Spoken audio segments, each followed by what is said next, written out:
It's sunny and near 80 degrees. This is the historic Coliseum in Los Angeles, California. A sellout of over 90,000 fans to see the final piece of this weekend's playoff puzzle. Will it be the Raiders or the Bengals to advance to the Super Bowl semifinals? Welcome to Los Angeles, Dick Enberg, with Bill Walsh as the Raiders, a touchdown favorite, meet the Bengals, the champions of the Central Division. Now, the history of this weekend shows home teams all won, and all won by sizable margins, 10 points or more. We know it'll be the Giants in San Francisco, and Buffalo awaits the winner of this one today. And Sam Weish is working with less cards than is his opponent, Art Shell. And no better is that symbolized by Kirk Scrafford, number 76. He is a rookie free agent playing his first game as a starter for the Cincinnati Bengals. We talked to him yesterday, wide-eyed, nervous. He replaces all-pro Anthony Munoz at tackle in a banged-up offensive line. And for most of this day, he'll play against Greg Townsend, number 93, the experienced, tough sackmaster of the Raiders on his way to the Pro Bowl. And that is one of the many reasons why the Raiders are favored, and the Bengals will have to come up with some of Weich's magic in order to pull off an upset today. The Bengals won the toss, will receive. Jeff Jaeger to kick it off. Stanford Jennings, number 36, and 42, Eric Ball are deep for Cincinnati. We're underway on an 80-degree clear sky day in Los Angeles, and Jaeger booms it to Ball, and the touchback at the 20. Norman Boomer Esiason, the quarterback of the Bengals. Their hopes for an upset win rest on his left arm. As Scrafford and Moyer in the rebuild offensive line. Kuzerski, he's banged up at center.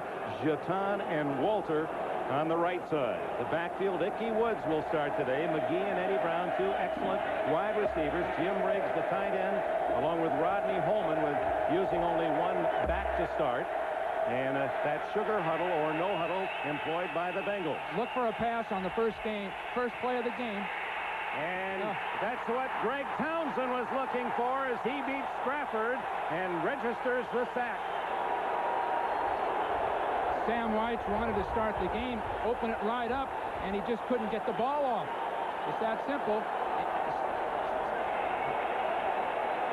Now you'll see the offensive tackle here in the pass rush that's going to get there, and this is a most difficult job for a young guy in his first play. He opens up too wide and leaves that hole inside. But again, Howie Long, as you'd expect, starts it all off. A loss of 13 on the first play, and here's Ickey Woods slamming across the 15 for short yardage, smothered by Tom Benson and company. Eddie Anderson up from safety to get his shoulder on the ball carrier. For the Raiders, that front four may be as good as any in the NFL, and it means they don't have to use a lot of linebacker blitzes because Long, Golick, Davis, and Townsend apply so much pressure themselves. It's Robinson, Ellison, and Benson, the backers. McDaniel, underrated, outstanding at one corner. Washington has a hamstring at the other. Harden and Anderson, two tough safeties. The Bengals feel if they can attack anywhere, it's at those two safeties who react to the run so quickly. Flag down on 3rd and 14. Well, this is just what Sam Weich didn't want. 73 offense. 3rd down. Ken Moyer moved prematurely. Now, Moyer is another free agent at left guard who has played every position, but not, you see him lift his hand, not many of those positions well. He's a good journeyman, free agent lineman, but now he's up against, as Dick has just mentioned, four of the best defensive linemen in the game. Sam didn't want this. He didn't want to get backed up, but didn't want to get in a position where those Raiders could tee off. Not many good plays in this situation as Boomer throwing from his 3-yard line. Down he goes as Howie Long smothers him at the 2.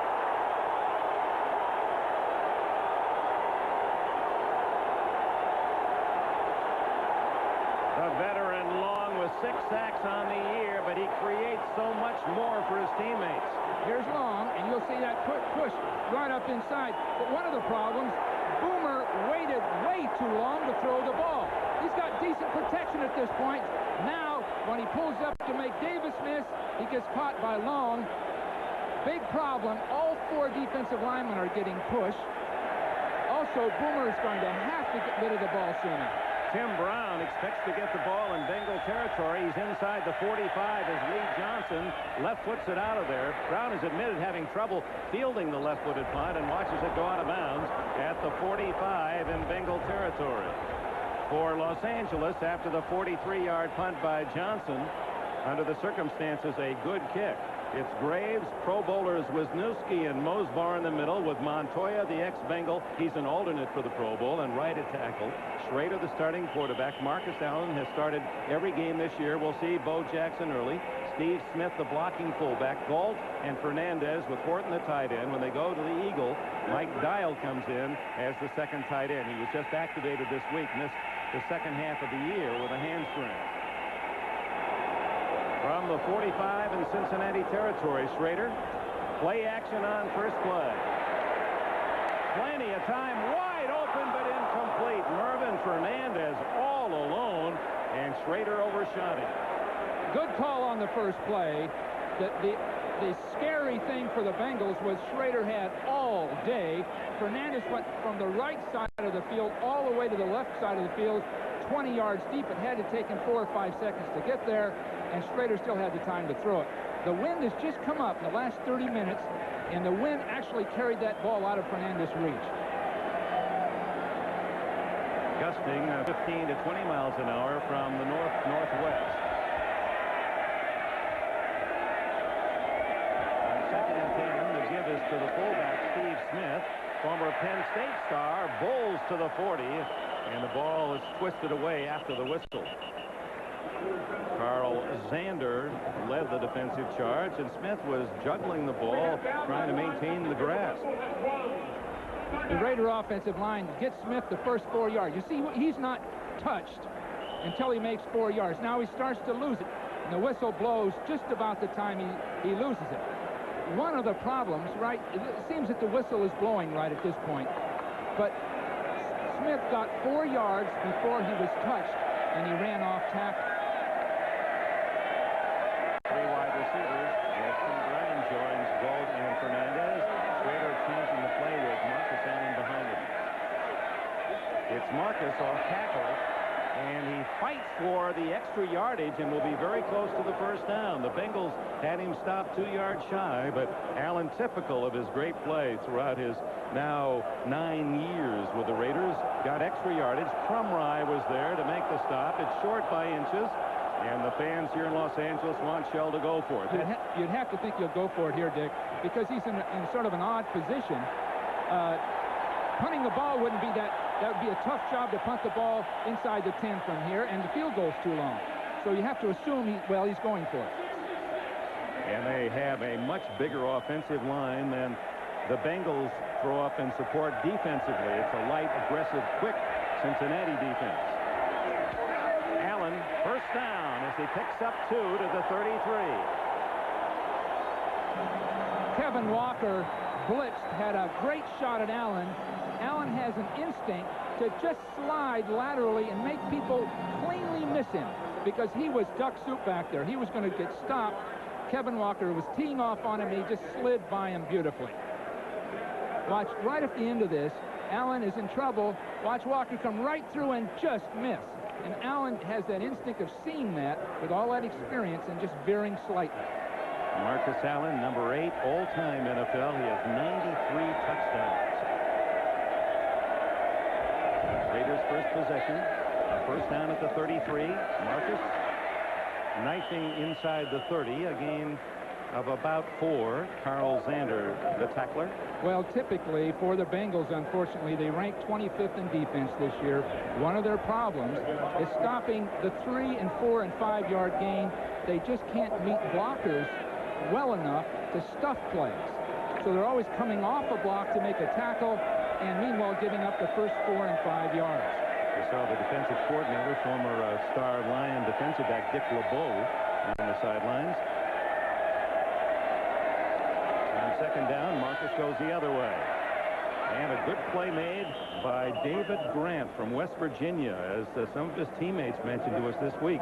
Boy, Grant suddenly has come alive. The last 6-7 games he has played very big. Well, Grant and McClendon, the two defensive ends, are good, solid, legitimate NFL players. And Crumry, as you know, Dick, has been a great one prior to that breaking of his leg in Super Bowl 23. But the three of them play well, but they don't play so big that they can stuff plays. They can get off blocks, but they can't dominate and stuff plays as that Raider defensive line can do. Bengals look pass on third down and a long three. But it's on the ground to Marcus. Tripped up, and he's going to be a little short of the first down. Skip McClendon down low, the 6'7", 287-pound tackle. Hartzell has another fourth down decision. He can go for it. He can make it because the Bengals have not stopped to play at the line of scrimmage yet. They have not stuffed a ball carrier, so they can make it if they choose. Sam White brings in 4 new defenders, and Schrader looks at 4th and 1. This a little longer than the 4th and inches earlier on this drive.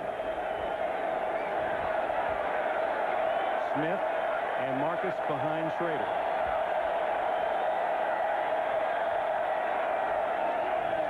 Schrader, play action. Incomplete. Solomon Wilcox with a fine play, number 41, diving in front of Ethan Horton, and the Bengals celebrate as they hold. Raiders were a little bit greedy, a play fake to the inside. Not too many people full, but you see the coverage is right on top of the play. So the Raiders do not take the 41-yard field goal shot. It's still scoreless. Back to Los Angeles, the Bengals celebrate as they hold the Raiders, and it is a celebration in the city of Angels. This kind of crowd finally perhaps adopting the Raiders as their own. Well, the Rams left here because of attendance. The Raiders have struggled with it, but they're really buying this team. Did you notice in the parking lot, all the Raider outfits, that black, that silver, 90,000 people. Well, it's unbelievable, and what a great thing for the city of Los Angeles. Esiason having trouble initially, and then throws the long out for really no gain as it's completed on the far side lines to Tim McGee. Tim McGee, the receiver. Bad snap, or at least a bad catch by Esiason. Oh, bad snap. Oh, gee. He's a hockey fan. That was a good save for the Boomer. Well, that was all Bob Doley. He intimidated Kozerski, and Esiason getting back on that first down. It shows a real concern on the part of the Bengals just to be able to get the ball off with that Raider pass rush. Eddie Brown in motion. And it's James Brooks playing with that dislocated left thumb who's across the 25 to the 26, and that's a story in itself. You talk about tough. James Brooks last week came up. There it is, the dislocated left thumb, went into the locker room, taped it up, and said, I was coming back to play, when the doctors interrupted and said, you cannot play. You're out. Had surgery right after the game. There is the bandage that protects that left thumb. And he said, I'm not about to sit this one out. I can play. I can catch the ball. I'll block. I'll take my chances. He's a real campaigner. Even in his practice yesterday, he was just nonchalant about the whole thing. Gained over 1,000 yards this year. He felt he should go to the Pro Bowl, not Bo Jackson. On third down and 7. Underneath to Ickey Woods, short of a first down. At the 31-yard line, he's shy a couple of a first down. Well, Kick Strafford did his job that time. He did a fine job of pass protecting from the left tackle spot, and he stayed with his man. I think he learned something on the first play. He's got an excellent guy in front of him, but he used his feet. He does have quick feet, but he's only 257 pounds. And that time, Scott Davis at about 280 thought he could just steamroll him. Lee Johnson to punt. Tim Brown at the other end. A dying spiral at the 22. 30. Tripped up at the 39-yard line by Carl Zander. Now the Raiders not in as good a position as their previous possession. No score. Biggest crowd of the NFL year here at the Coliseum for this playoff that features the Central Division champion Bengals and the champions of the West, the LA Raiders. The New York Giants beat the Bears 31-3 earlier today to advance to their semifinal meeting with the 49ers next Sunday. The winner of this game goes on to Buffalo next Sunday. Bo Jackson incomplete as Schrader Schrader fires to Willie Gauld, and he is pulled by Lewis Billups. Bo Jackson lined it up as a wingback that time and released straight down the field. I believe the thought was that the Bengals would be so preoccupied that they could throw just a little quick pass. Here will be Bo, and he'll release straight down the field. Then they want to throw a quick hitch pass, but it's so tightly covered, there just isn't anything there. Very well done, and thrown late also. Now, Schrader's had much improvement. But he starts slowly today, 0 for 3, as he did against the Chargers in the season finale. Here's Bo's first carry. He fumbles, and the Bengals recover. Number 27, Barney Bussey, falls on the loose ball as Jackson coughs it up. This is what the Bengals had hoped for, and anyone that favors the Bengals or follow them know they needed these kinds of things to happen. And thus far, though, they're going to have to find a way to move the ball because they've gotten 0. They really haven't blocked anybody yet. Oh, now they're saying that he was down by contact. The whistle has blown, and he is clearly had fumbled the ball. The ball is out. It couldn't have blown. The ball could not have, the whistle could not have blown that quickly. There's not a chance of that. Well, you know, Sam White said there's only one referee that worried me this season long, and I wasn't happy with it. He said, you know, it's interesting. He's the man that was assigned. There's not a chance that whistle had blown. Clearly a fumble, and they won't review it because the whistle had blown. So what a break for the Raiders. Horton catches the pass. Instead of the Bengals getting the ball on a bad official's call, a clear fumble that was whistled dead before the play had ended. How could the whistle have blown? There isn't a chance. Not a chance the whistle blew. The ball, he's still in, the ball's in the air, and he's not even starting down. No one blows the whistle that quickly. Even the high school, the Pop Warner official doesn't do that. Fans up in Seattle say, boy, the Raiders have had good officials luck all season long. There was a critical call up there in the Kingdom that may have cost the Seahawks a game. Those fans will well remember. It's first down now at the Cincinnati 47. Play action. Schrader hit from behind, and down he goes. David Grant, number 98, was in on the quarterback and drops him back at the Raider 48.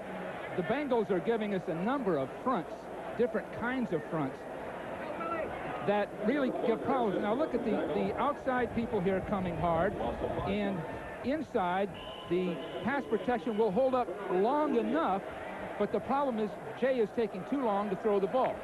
It's that simple. So they're going to have to be much more conservative in their pass protection scheme. That's twice now that Schrader has been chased around or sacked.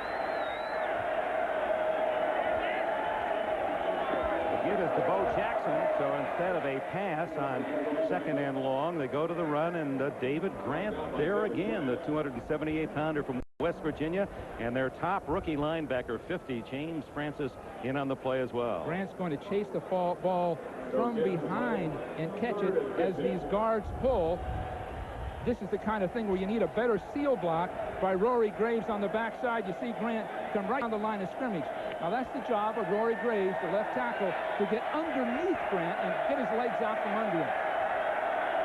The Bengals are playing quick, and they're aggressive. Quick and aggressive. The Raiders just aren't ready for this. On 3rd and 15, Schrader gets out of the trap and then is tripped up from behind at the 44-yard line. Skip McClendon, number 72. He with a height at 6'7" and long arms, just able to reach in and get Schrader from the backside. You know, Marcus Allen, Dick, as we visited with him, said, you know, and he reminded me as a former coach, you never really know if you're ready to play. You have 2 weeks to practice. You concentrate.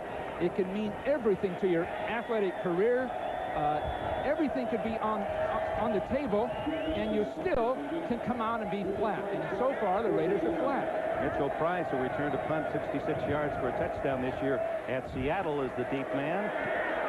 And Jeff Gossett, they run into Gossett, who comes up limping. It's a terrific-looking kick inside the 5 and down at the 3. Jeff Gossett pins the Bengals at their goal line. Timeout. Our Art Shell, voted the AFC Coach of the Year. The Hall of Famer told us earlier this week that he was concerned about the layoff because during the regular season, the bye occurred after a 6-1 Raiders start. They lost 3 of the next 4 after the bye week, and he tried to remind his team all week long, you've got to be more intense. You've got to raise the level of your play, because as a veteran of the playoffs, Shell himself knows that it is a different season. Well, even the coaching, they had the 4th and 1 call. They had the pass early in the first quarter. A run in that situation certainly would have made the first down. But the Bengals denied the fumble recovery, start at their own 3.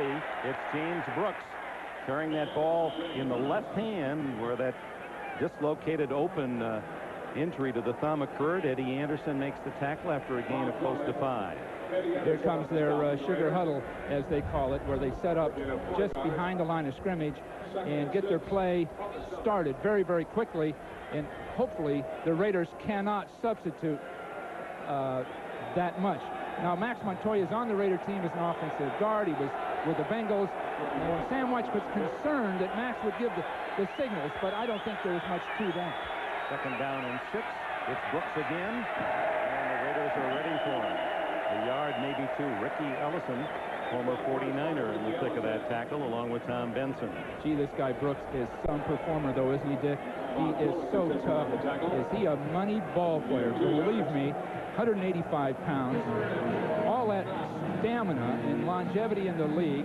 With that thumb, any ball carrier in the pad, anybody's handled a ball in any sport can realize just when you operate really with one hand.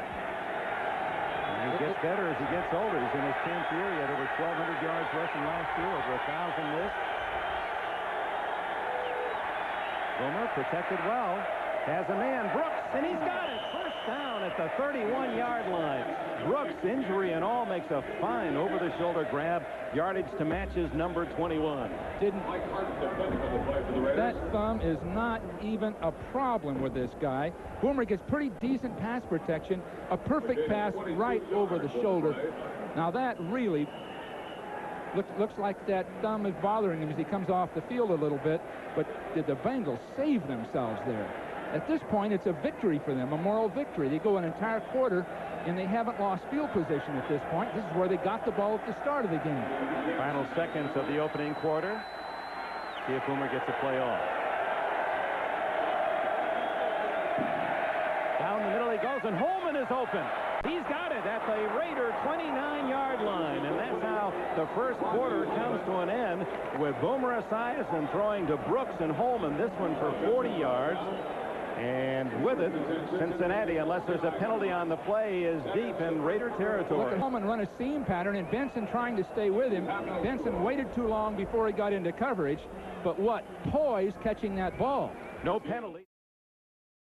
49er coach Bill Walsh. This is Dick Enberg at the Coliseum in Los Angeles.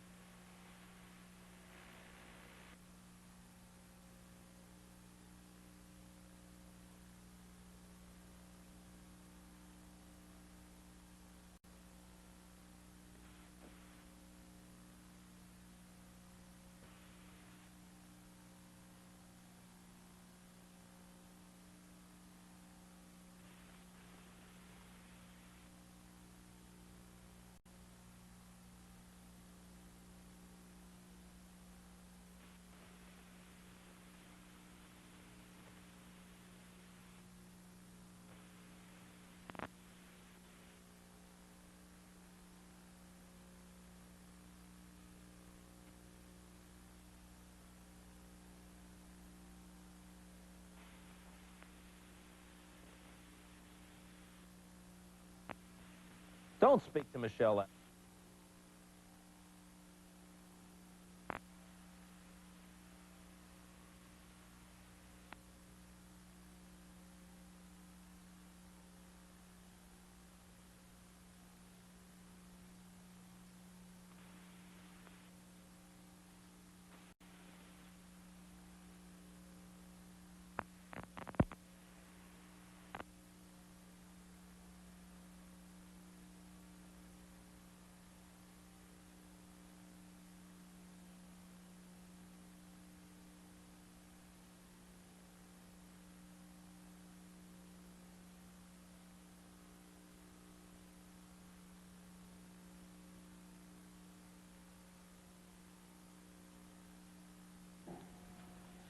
This is Bob Costas in New York as the Bengals go back on the attack. This is James Brooks playing with a dislocated thumb and going off the left side for a relatively short pickup. As you realize, we've lost the audio temporarily. As soon as we can work that problem out, we'll go back to Dick Enberg and Bill Walsh at the Coliseum in Los Angeles.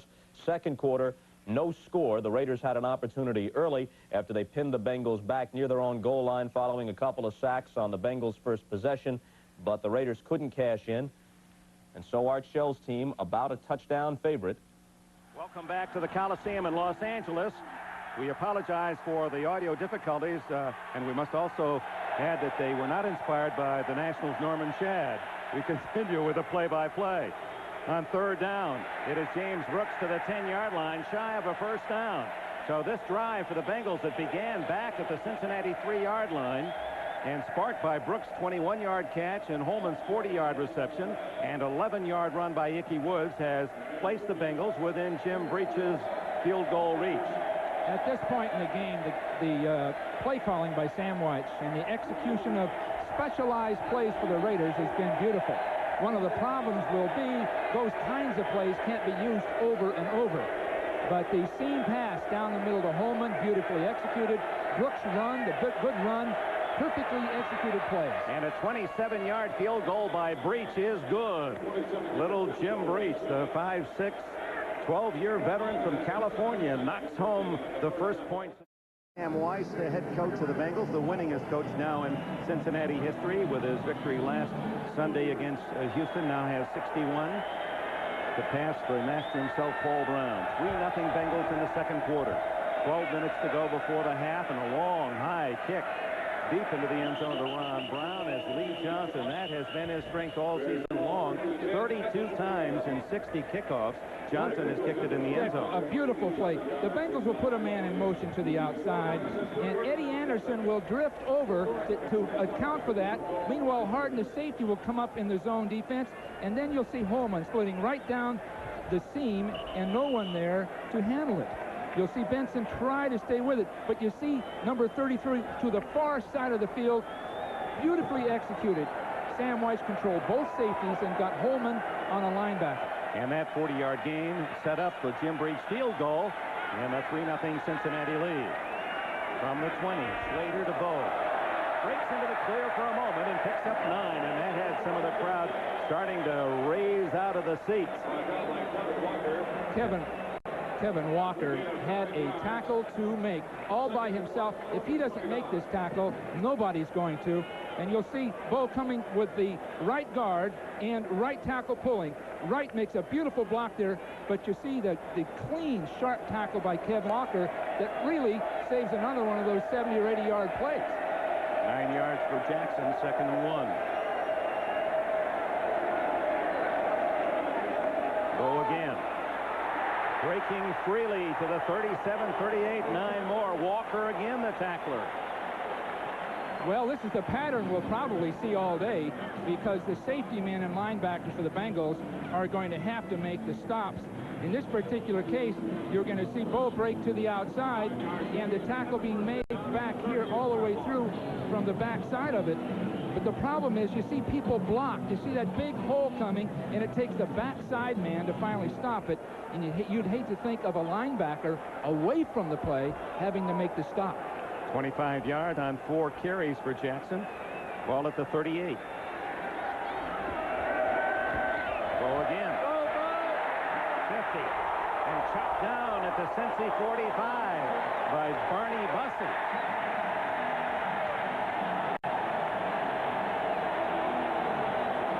What can you say? Now, this is where the Raiders can start taking people apart. Watch this man's block as he comes through the line. Smith comes right through, cuts his man down. Again, it's Walker with all the action.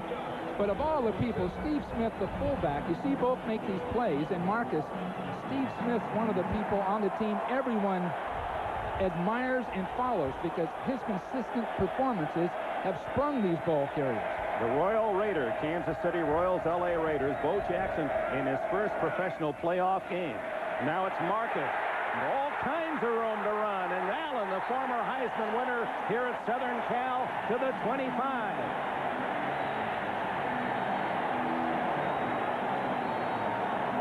So Logo's 18, Bill, and now Allen answers with a 19-yard run. Well, it indicates very obviously that the blocking is there for either guy. Some beautiful blocking. Steve Wright, Max Montoya do great jobs. Ethan Horton comes up the field and makes a stop. And, of course, Steve Smith again springs his ball carrier. And when you've got two premier running backs, everybody is just inspired to block for him. That's what you're seeing. Allen stays in, first down at the Cincinnati 25. Take to Allen. Schrader lots of time. Caught at the 14-yard line by Mervyn Fernandez. A great sequence for the Raiders if they can get into the end zone. Beautiful block runs. Now here's Fernandez. He's going to cross all the way to the other side of the field. And Phillips isn't quite able to stay with him.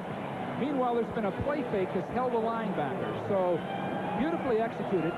Now this is the Raider team we expected to see. And now they're, I think, in sync, in gear, and ready to go. 8.5 minutes remaining, second quarter. Cincinnati's lead 3-0 in jeopardy. First down, Schrader. So Galt almost intercepted. Well played by Eric Thomas, number 22. Who was not expected to even see duty this year after he had a serious knee injury playing basketball in the past offseason.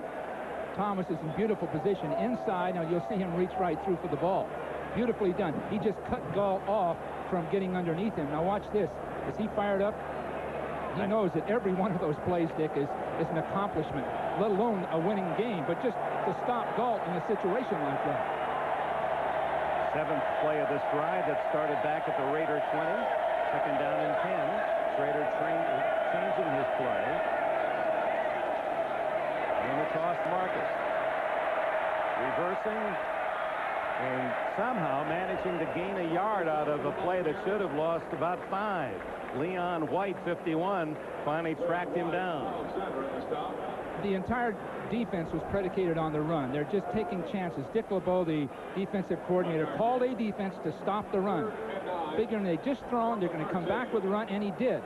Can you believe how miraculous Marcus is? He made 3 big linemen miss him to get back to the line of scrimmage. But the Bengals are gambling, either pass or run, and they're trying to just play the game from the standpoint of strategy. For a pass right here. Tim Brown, the motion man. Schrader guns to Fernandez. Touchdown.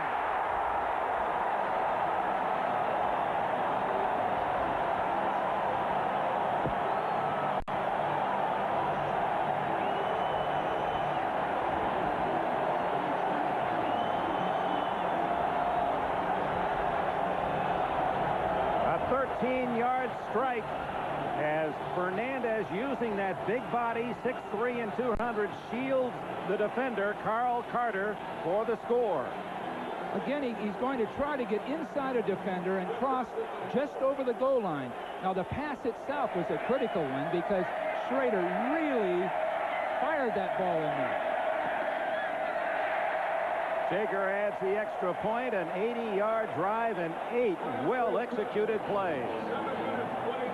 Schrader has got excellent protection. Watch him really fire that ball inside for the big play. Beautiful. And it's 7-3 Los Angeles. The Raiders very impressively take the lead 7-3. Short kick by Jager. It goes to Eric Ball, the former UCLA Bruin, and he's to the 27-yard line. Let's go back to the touchdown. Schrader to Fernandez. Now, this is why Fernandez is considered one of the great wide receivers. He's going to be double covered and make a move and beat both safety and corner, getting underneath Carter as he does it. He had 2 people bracketing him, and he beat both of them. And, of course, the throw was perfect, and Schrader had all the time he wants. That, Dick, was the best drive I've seen the Raiders make all year. Beautifully executed, mixing run and pass. Now the Bengals trailing 7-3, midpoint of the second period. Boomer trying to get the attention of Ball to move him over. Finally, Eric Ball hears him. Boomer, double pump to Eddie Brown, incomplete, out of bounds. And Boomer has his first incomplete pass, now 4 for 5 after he was sacked twice in the Bengals' first possession. Brown was the alternate receiver. Boomer wanted to throw a pass in the flat, a sort of a screen pass with a tight end blocking, but instead he had to just get rid of the ball deep down the field. James Brooks, a couple of big plays in this game, but that left thumb may be bothering him. We'll see if he returns.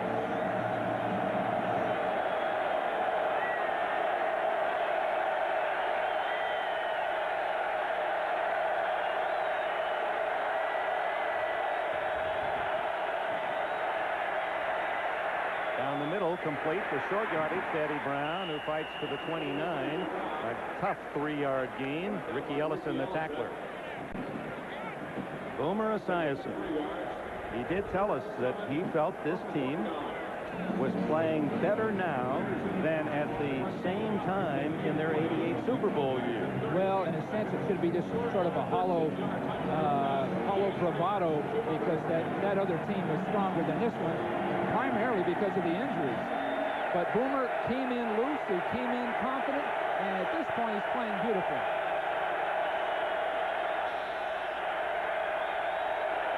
Third down, a short 7. Incomplete, and almost ricocheting to Eddie Anderson, number 33, as Tom Benson made the defensive play. Holman the target. So far, the problem has not been Kick Stratford at left tackle, because he's been blocking Scott Davis very effectively as a pass protector. Doing very, very well. The problem right now is downfield, but you'll see Holman cutting down Townsend and then getting up as an outlet receiver. So the scheme is excellent by the Bills. It's just a matter of firepower. Well, Tom Benson did a great job of reading that play. Lee Johnson hits a beautiful spiral, driving Brown back to the 10-yard line. And Brown doing a good job of weaving between 3 Bengals to the 25. A 15-yard return. Timeout was Johnson, his long left leg, producing a 64-yarder that last punt. He had the 2 longest punts of this NFL season, 70 yards. An 18-yard official return by Tim Brown, and Schrader sets up camp for the Raiders at the 25. Leading 7-3, the toss to Marcus Allen. And a gain of almost 4. Barney Bussey up from a safety spot to make the hit. For the viewer to watch, as you see the Raiders run the ball, note that the defensive linemen of the Bengals are getting pushed around and knocked back sideways. There are all kind of holes that are quickly filled. Look, no huddle by Schrader and the Raiders. A little turnabout is fair play against the Bengals.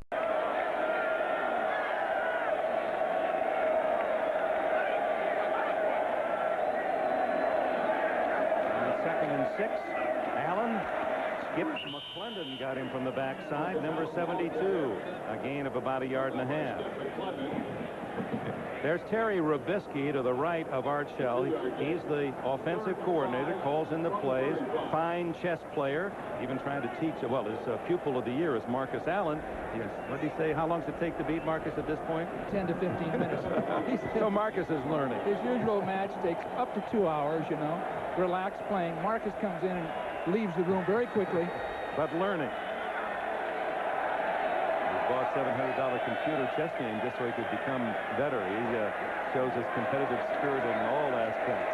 Schrader drills the ball to Tim Brown, and a first down at the 42. This isn't overstated, but both teams are executing right up to their max potential. The Bengals playing well. Now watch Brown make a nice out move, and the ball is the critical factor here, because Thomas really couldn't cover that quick out, but the throw was right on the money. Both teams are playing right up to their potential at this point in the game. Bengals playing as well as they can play and executing as well as they can, and the same with the Raiders. Now at some point you'd have to almost assume the Raiders are going to finally overpower the Bengals, but at this point both teams are at their best. Again, no huddle, and it's Marcus Allen through a big hole all the way to the Cincinnati 42 before Bussey, the last Bengal left, can make the hit. Well, leave it up to Max Montoya. He pulled and he trapped. He and Steve Wright pulled from the right side of the line. and did a beautiful job of trapping to the outside. Very well executed. And here's a guy, Max Montoya, who played for the Bengals for years, was on their Super Bowl teams, and now released in a sense by the Bengals through Plan B and playing beautifully. The Bengals could use him now with all the injuries in their front wall. And a no huddle and no pass rush. And Mike Dial, who has been inactive for a couple of months, unable to pull that one in as he was hit by Carl Zander. See the room that Schrader had there. He had 5 yards of clearance. So he just sat there and threw the ball. Unfortunately, the pass was broken up. As Montoya has played very, very good football. Now watch, he'll pull and trap to the outside, and Wright will pull right in behind him, and a beautiful hole will open up to the inside. Here's Montoya. Excellent trap blocks right up the field. The problem with the Bengals, as we probably keep pointing out, they just can't stand up to the physical part of the game. Allen again. Ooh, just as a daylight appeared for Allen, there to make a saving tackle was Zander, with Barney Bussey supporting from the safety spot. Well, you'll see holes open up, Dick, all day by the Raider offensive line. It'll look as though the ball carrier's going all the way, and then finally a linebacker will shoot right in and make a stop. The problem with that is that at some point, the linebackers won't be there through fatigue. But look at the difference here. What was that? 109 yards rushing, wow. And Marcus has 61 of them. Marcus has been a big-time playoff runner, 5.8-yard average prior to this game in playoff duty. On 3rd down and long, Schrader goes long. Galt double teamed, and the ball just missed his grasp as Eric Thomas, 22, with help on the backside from Carl Carter.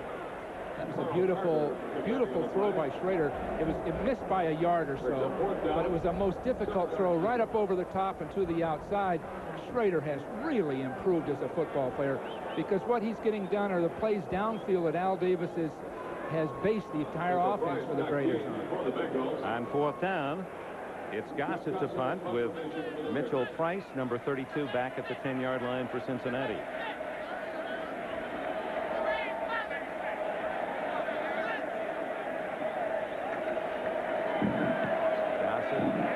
For the far sidelines, and it's a decent kick that'll be spotted at about the 12-yard line.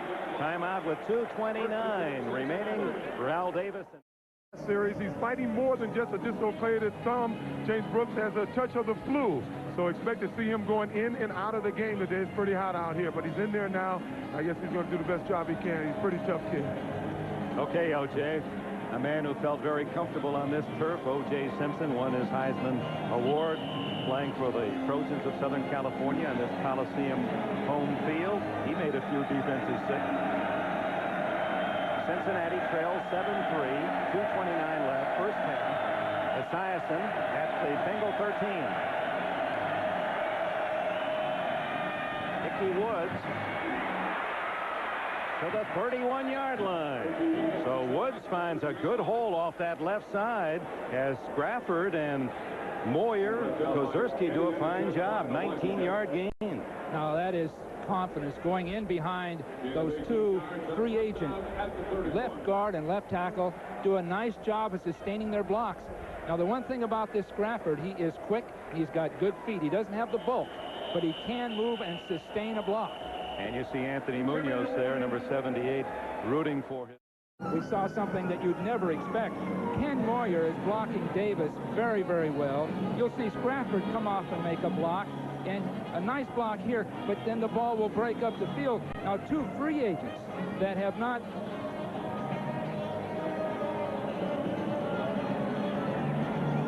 There he goes to the outside, and you'll see Moyer really wall off Davis and stay with that block and just break it to the outside. And Ickey Woods picking up 18 yards, giving the Bengals some field position, and now where Whites may have been feeling, let's get out of here, 7-3 at the half. Now with 2 full minutes remaining and his timeouts might go for something. They try the same play with Woods gaining 3 before Greg Townsend, 93. can make the hit, along with Bob Golick. Well, it's an inspired Bengal team. They're just running off those free agents on the left side. You'd think they'd stay totally away from it, but Moyer and Kozerski and Sprafford are doing a fine job. Give Woods 4 yards. They're also playing without that man, Bruce Reimers, 300-pound guard. So Munoz and Reimers, two heavyweights and bulkheads of that offensive wall for Cincinnati, not playing today. Munoz is in uniform, could be used in an emergency. On 2nd and 6, it's Brooks. And those quick feet carry him to the 39-yard line. Scott Davis, big number 70 from Illinois, tripped him up. He's had an excellent year. 10 sacks for Davis, who is a real force, 6'7" and 280.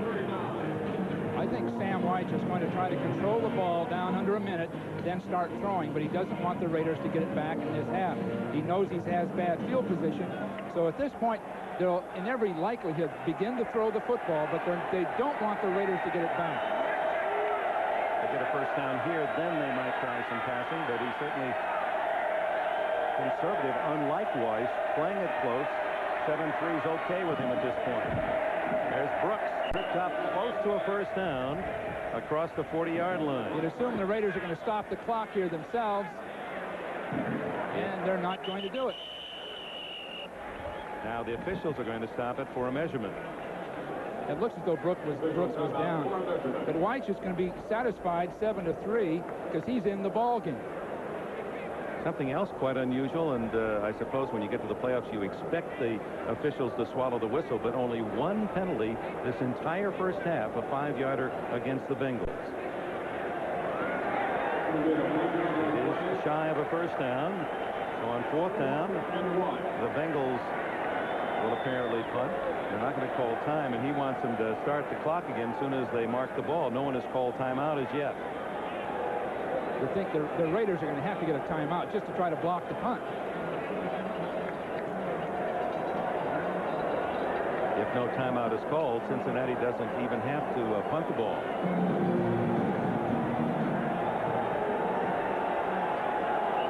Now they marked it, and the clock begins. Well, Boomer may just be willing to take too much time right at the line of scrimmage. The Raiders aren't going to stop the clock. They don't have to run a play, and this is all theater now. Boomer center stage. Play clock on the left, so you see he does not have to run a play and will not. So Dick, that's surprising that the tactics wouldn't be a little better than that. Why not try to block the punt? Why not try to get Brown on a big return? obviously Sam White had worked just the way he had planned.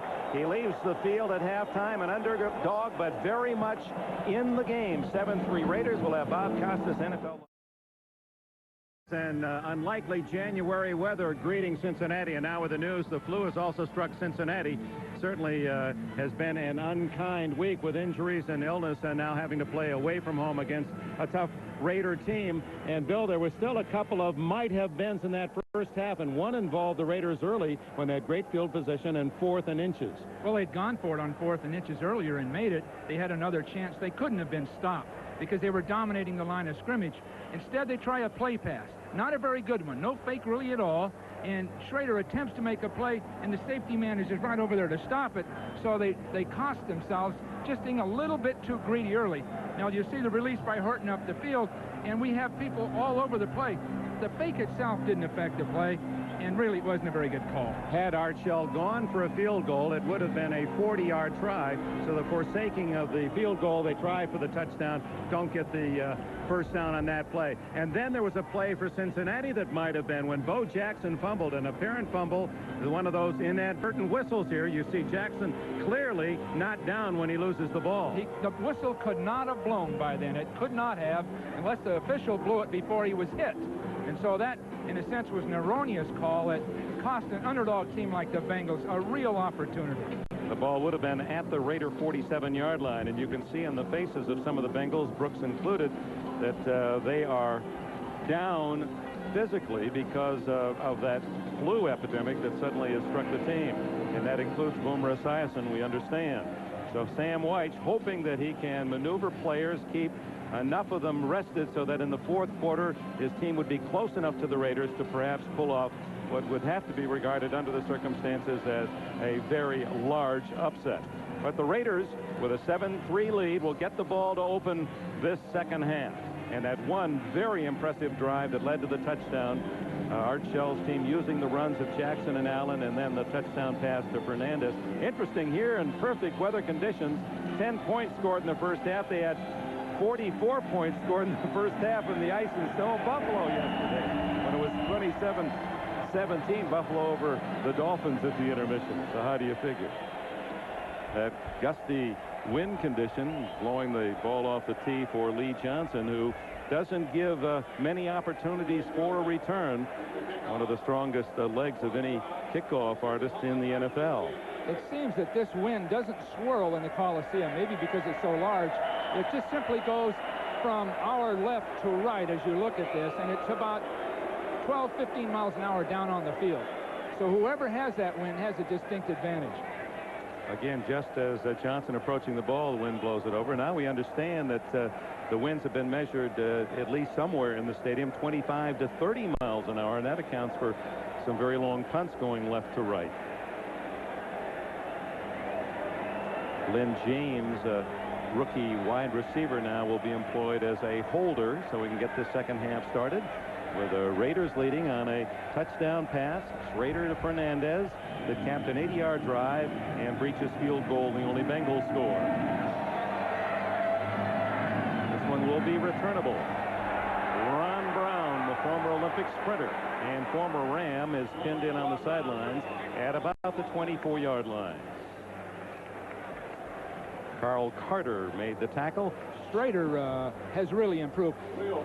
For a while, he had problems. There was a dip in the middle of the season, but the last 5, he's really come on. Just when people were concerned that he might be the difference negatively for the Raiders winning, he's come on and played as well as anybody on the team, and that in itself can catapult the Raiders into potentially the Super Bowl.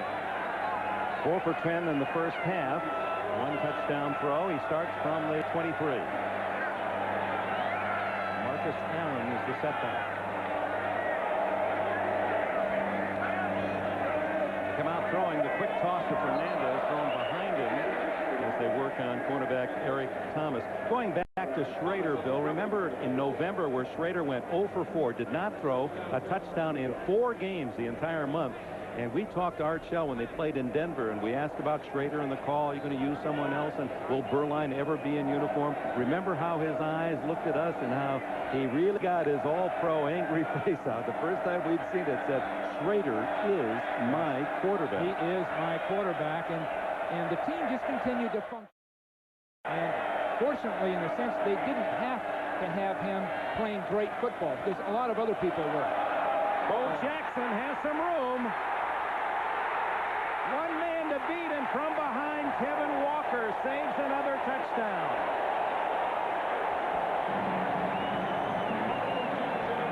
This is just what the Bengals wanted to avoid, and just what the Raiders were expecting sooner or later to happen.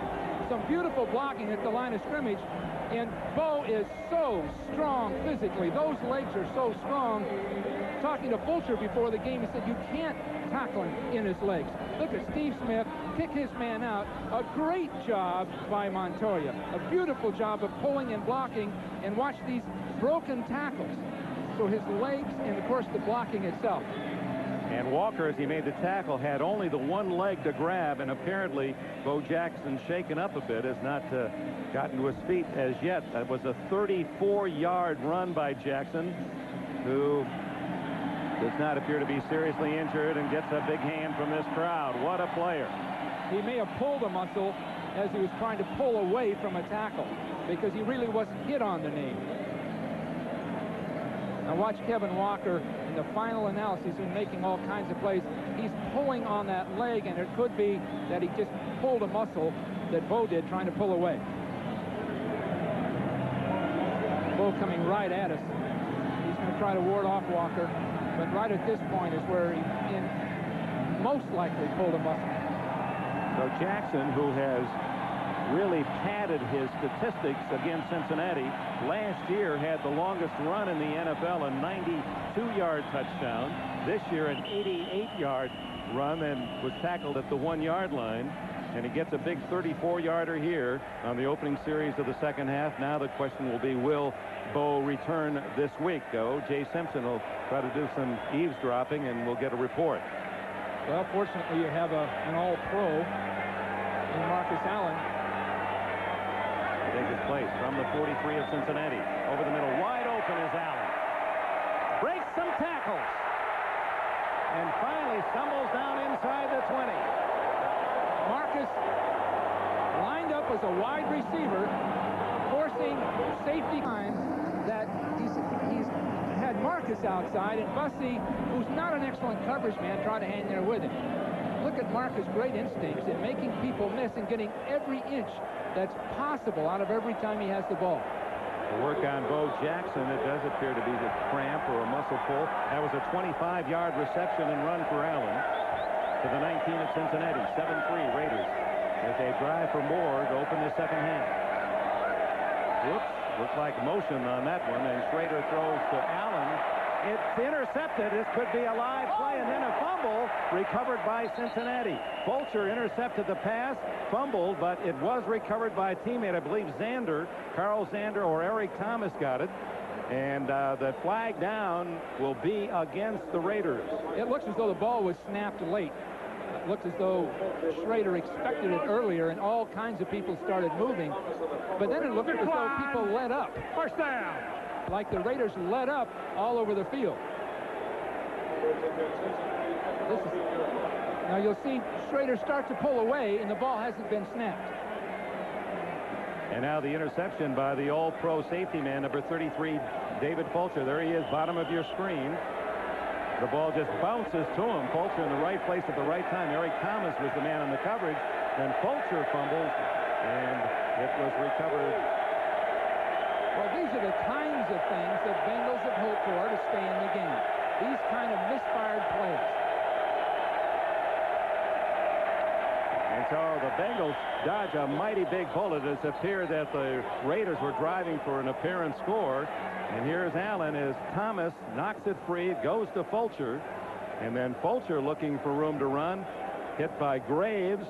And Eric Thomas recovers the ball with Zander there to secure it. You always wonder about repeating a play like that. Allen gets the first pass because he gets Bussey out there to cover him. The second time out there, they put a corner out who's all over the pass and caused the interception. So sometimes these special plays designed to outmatch people just can't be repeated over and over, and that's what the Raiders did. Esiason to the sidelines and overshoots his man Tim McGee. Lionel Washington on the coverage. But again, Bill Walsh, Esiason protected well. A lot of time. No question about it. It's and Esiason now has a better feel as to when to get rid of the ball. The first series, everybody was anxious, and Esiason held it too long. Now he's unloading it. The Bengals, the previous times in their history when they started the season winning, the first two games were the 2 years they went on to the Super Bowl, 81 and 88. They won their first 3 games this year, and their last 3. On third down and 8. Complete to the big tight end, Rodney Holman, who has made the Pro Bowl 3 consecutive years. Holman with 40 catches this year. The Bengals insomniac is wide awake here at the Coliseum again today, and a first down at the 33. Holman was picked up by Ricky Ellison as he released. Ricky's trying to cover him, and Ellison is not a pass defender. He's a great run defender, but they found a way to match the two of them up, and Holman was free immediately. Says he gets only about 4 hours sleep on a good night. Gets a couple of hours, wakes up. He can tell you all the TV programming around 4:30 a.m. Here's James Brooks trying to get around the corner, and he belted hard as Thomas Benson supports Terry McDaniel. McDaniel did a beautiful job outside of warding off the wide receiver, warding him off, holding him off, and then releasing from that block and just making the tackle. You'll see Brooks now wants to stretch it. He has to stretch it outside because of Townsend. Now watch McDaniel just right there to make the stop. You know, it's interesting, Bill. the injuries to the left hand, and his tendency, Brooks, is always to shift the ball to the injured hand. He did it there, even though the logical move would have been to keep it in the right hand away from the tackler.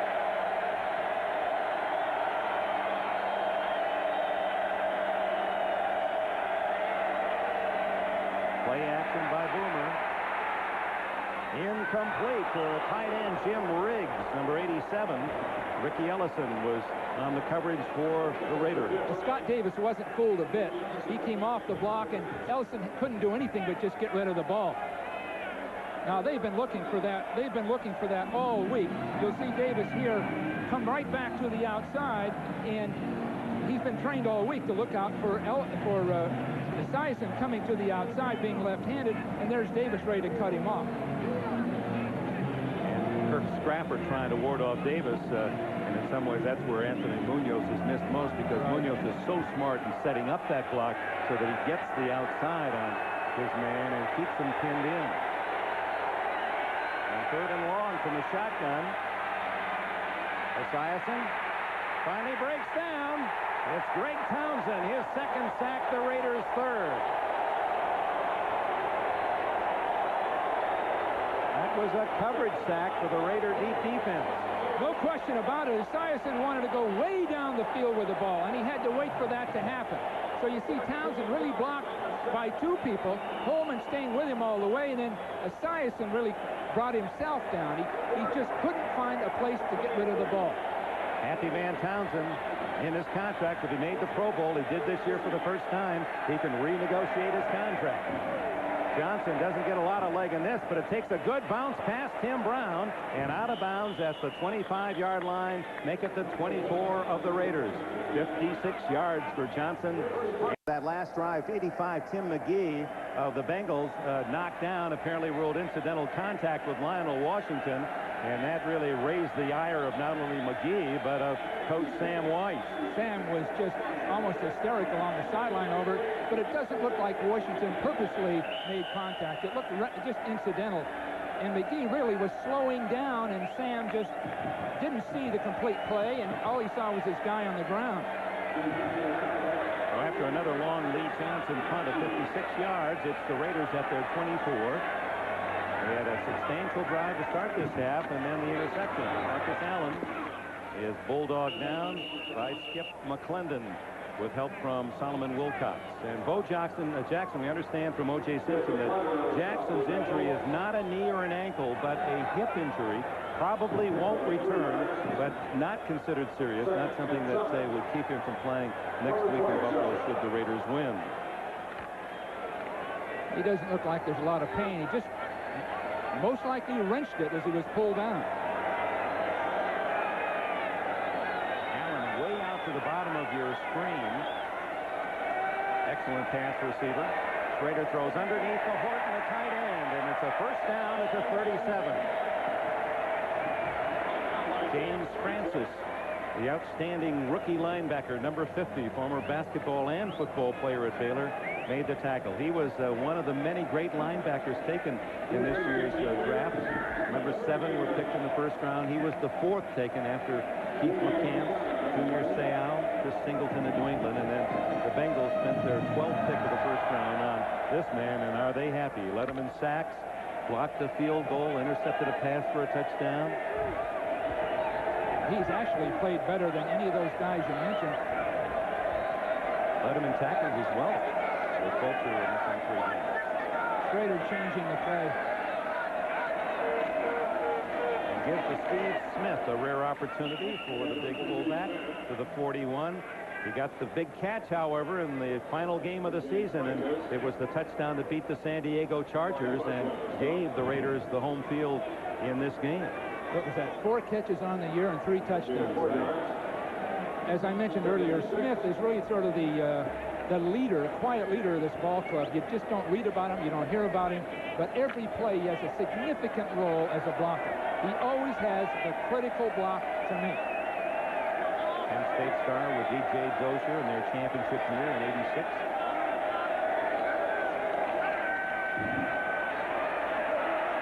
Slater hits his tight end again, Horton, a former North Carolina Starr at the 40-yard line, and Schrader pulled up just shy of the line of scrimmage. We were watching closely. It appeared he had a yard left when he released the ball. Again, it was Francis trying to cover Horton to the inside, and Horton had to fight through two people, including Xander, to make that play. This is the one thing that Schrader is a completely new football player.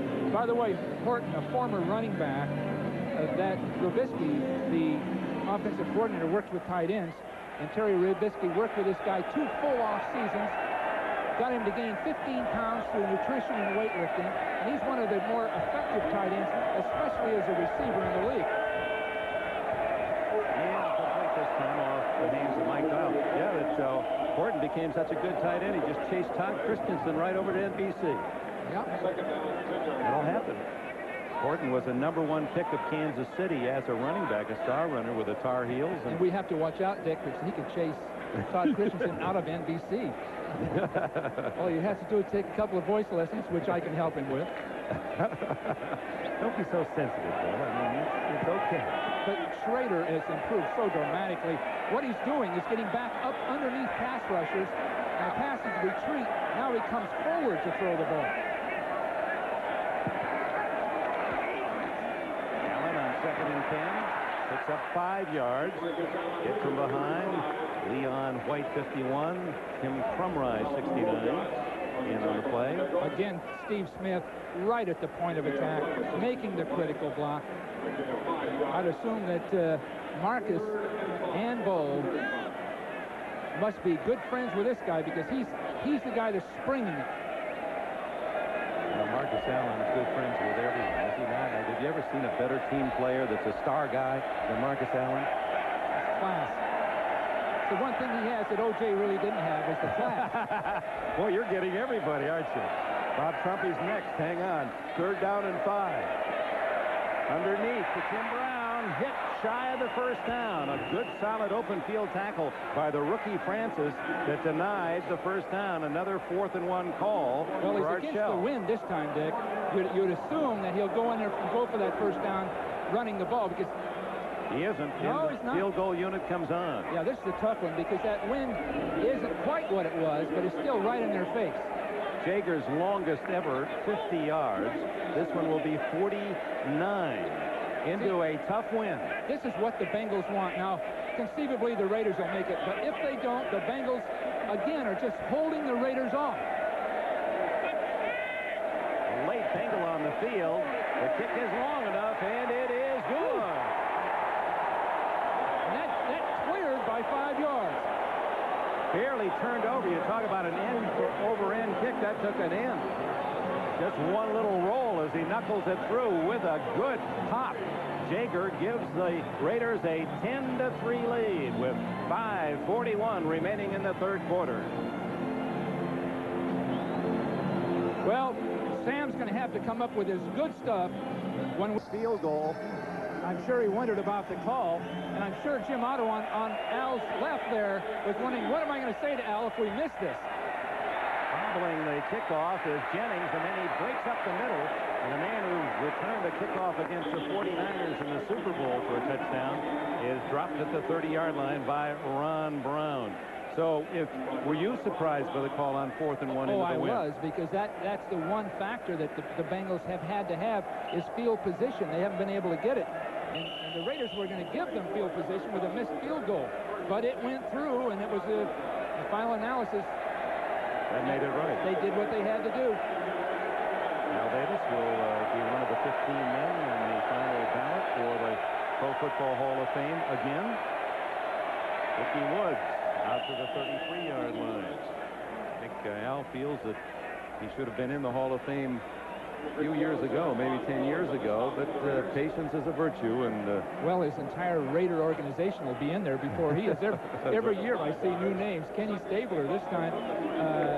How many guys have made that Hall of Fame that have been developed by Al 7. and that organization? Archell, and there'll be more, yeah. 2nd down. Call it 6. Short 6. Big hole for Ricky Woods. And Woods, the 235-pounder from UNLV, has a first down. Now that was the 44. Dick, that was the cutback play that Sam talked to us about before the game, in which Woods would start to his left. And he'll start to his left, but the key is that the right guard will pull and pull Ricky Ellison with him. Paul Jeton will pull to his left, and Ellison keys so quickly he runs himself right out of the play. Woods with some good yardage today. Now it's Eric Ball relieving him.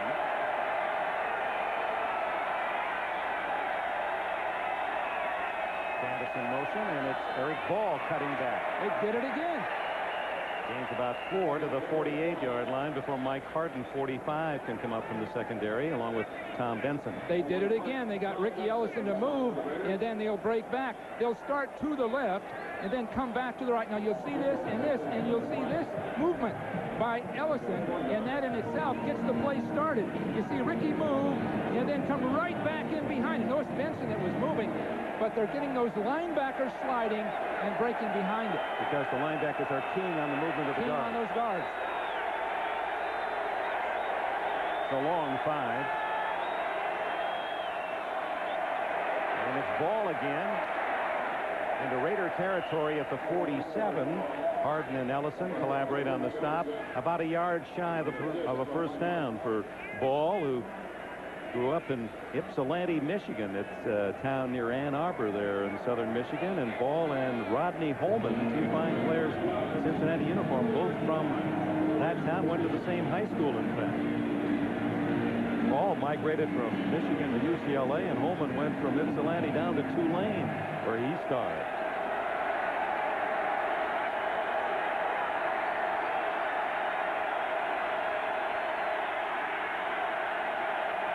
Changing his call, or perhaps just making his call.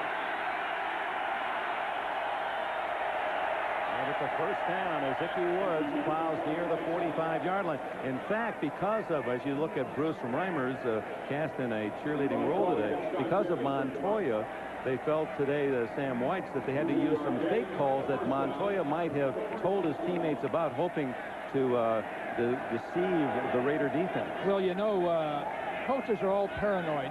You're consumed with it. Before long, things begin to haunt you and ghost haunt you. In this sense, very little that Montoya really could help his own defense with. But Sam naturally would think that Montoya could remember every play and every call the Bengals had. 2 minutes to go in the third. It's Woods again. And this is the Ickey Woods of 1988 that's running today in the Coliseum as he gets big yardage to the 37. Eddie Anderson with a tackle. As you know, Elbert Ickey Woods with that sensational rookie year, over 1,000 yards. And then in the second game of 1989, ripped up his knee, and that's why only 94 yards. And then this year, coming back after sitting out the basically first half of the year and producing 6 touchdowns, and perhaps finally really back after 2 years to his outstanding rookie season. Well, what can tend to happen when you are out and injured and unable to play is you gain weight. Ickey weighs about 245 right now, and he should weigh about 230. So he doesn't have near the stamina or quickness he should have. Second down and 2 with Eric Ball, the tailback. And it's Ball trying to get outside, and does. Mike Harden gets him at the 30-yard line. Another first down for the Bengals, who are staying on the ground and rushing it well. They've moved downfield now in long field goal range. But Gomer looking for a possible score that could tie it up. 10-3 Raiders, final minute, third quarter.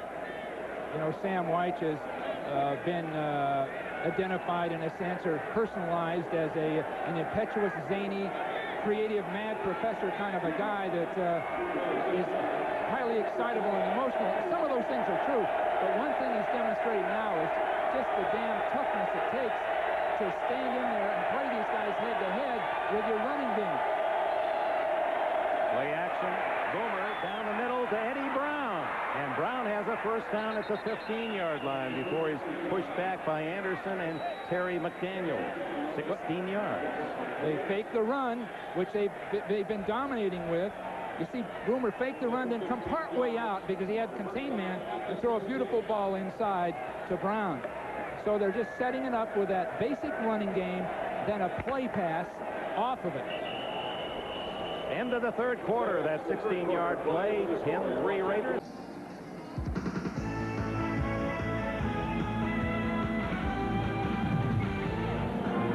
Welcome back to Los Angeles, the Coliseum. Dick Enberg with Bill Walsh. We go to the fourth quarter. The winner will travel to Buffalo for the AFC Championship next year. This is the continuation of an impressive Bengal drive. 8 plays. They've gone 55 yards to a first down at the 16 of Los Angeles, using 7 rushes, and that last play was a pass to Brown. It's so tough as you get in here because the safeties now can come up and make tackles. They don't have to cover a field.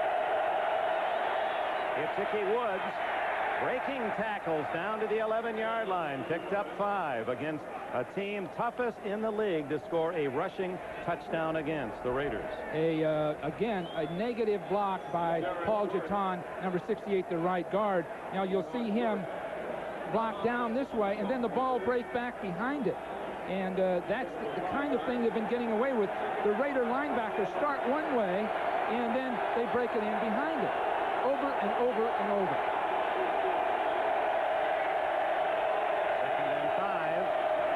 And again, it's Woods with a room to run, and he has a first down at the 5. So the Bengals continue to drive the ball on the ground. Alex Gordon acquired this year from the Jets in a trade for cornerback Dennis Price. Number 55 made the tackle. It's 1st and goal. Ken Moyer does a great job of trapping on this play. Now you'll see him pulling right here and make a big play inside out. A great job. I think that's Robinson that he blocks. What I'm so impressed with is the Bengals are moving the ball inside the 20, running with it, and that is really tough at this point on the field because those safety men don't have to play pass. Dave Adolph, the defensive coordinator of the Raiders. His team has allowed only 4 rushing touchdowns all year, best in the NFL. Eric Ball can't get outside, and he loses 2. Terry McDaniel made the play. Well, Ball wanted to get it all on that one play, and he had to make a decision in a 1/10 of a second on where to go. Once he decided to go outside, it was over because that Raider defense was all going in that direction. But at this point, that's really the only bad play of the drive, if you want to call it that. Now, I know the Raiders have the Bengals have a play pass that Sam's worked on at this point in the field, so we can almost assume that this would be the down for the play pass. 2nd down. James Brooks and Eric Ball are in the backfield now. Who would throw the pass? Oh, it'll be Boomer. Just gets off the play. Give to Brooks. Hit in the backfield for another loss. Tom Benson.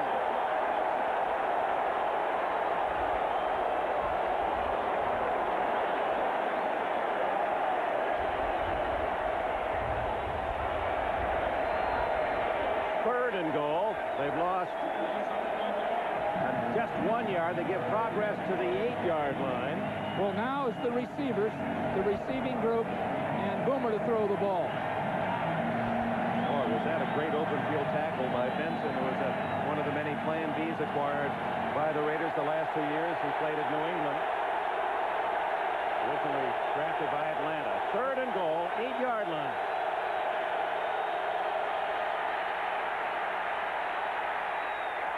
Touchdown! Underneath it goes to Stanford Jennings. His first call of the game. Jennings, who silently has been on the sidelines, comes in on 3rd down and works his way open. It was Boomer's initial move to buy time, and Jennings with a score and a chance to tie it on this upcoming extra point. Boomer came outside. He used his quickness and agility to get outside of Townsend because he rarely goes to his right. Now he throws back inside, and I'm not sure who the ball was really thrown to there.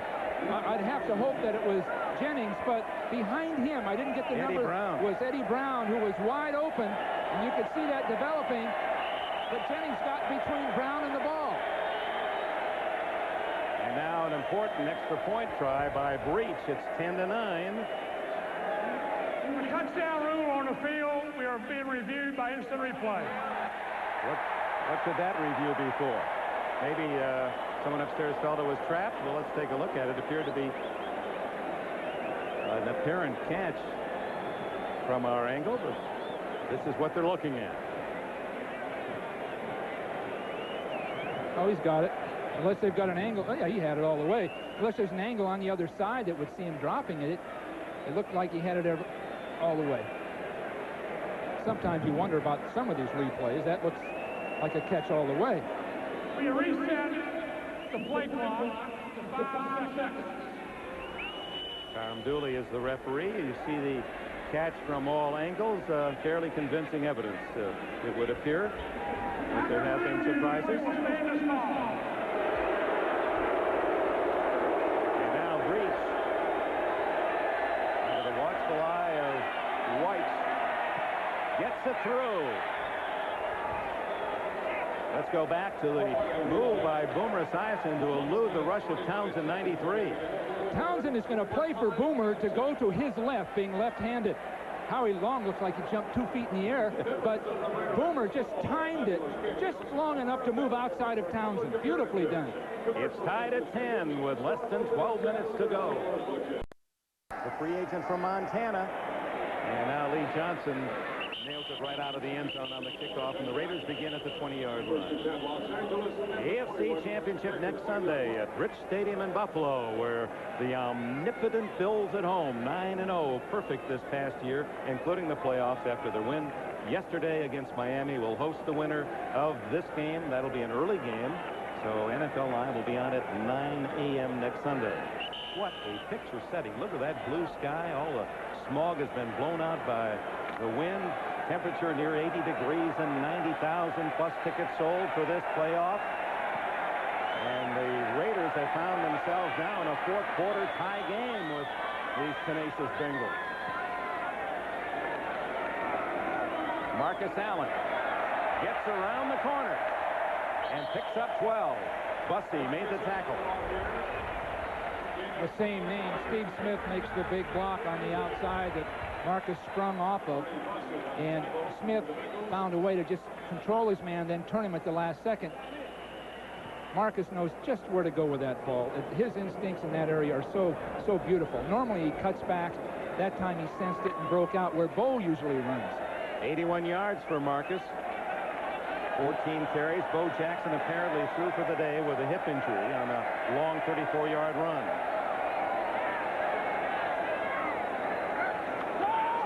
First down, Schrader over the middle. Fernandez can't quite pull it in. Well, Bo Jackson probably won't play today, and 4 weeks ago against Cincinnati on this field, he went 88 yards on a tremendous ad-lib reverse. Here it is. They had him pinned in as he tried to roll to his left. As you know, Jackson does most of his good running to the left. Couldn't get around the corner. Decided to go this way. And 88 yards later, only Rod Jones, number 25, would catch him. And that alone was a piece of news that Jones could catch who a man many feels the fastest in football. And Jackson at the 1-yard line nipped him on the heels.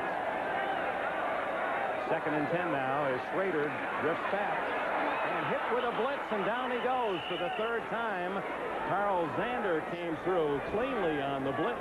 Zander waited before he blitzed. He sat there for a second and let the pass protection develop before he started in.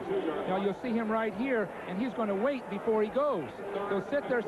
Now here he comes, and there isn't going to be anybody there to block him. So it was a timed blitz against the forward pass. Zander from Tennessee still makes his home in Knoxville, where he sells real estate in the offseason. Less than 11 minutes to go, and now Schrader faces a 3rd down 20.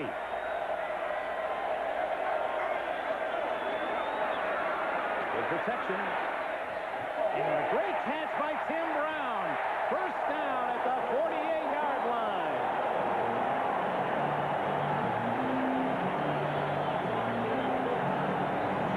Needed 20, got 26. Beautiful throw by Schrader.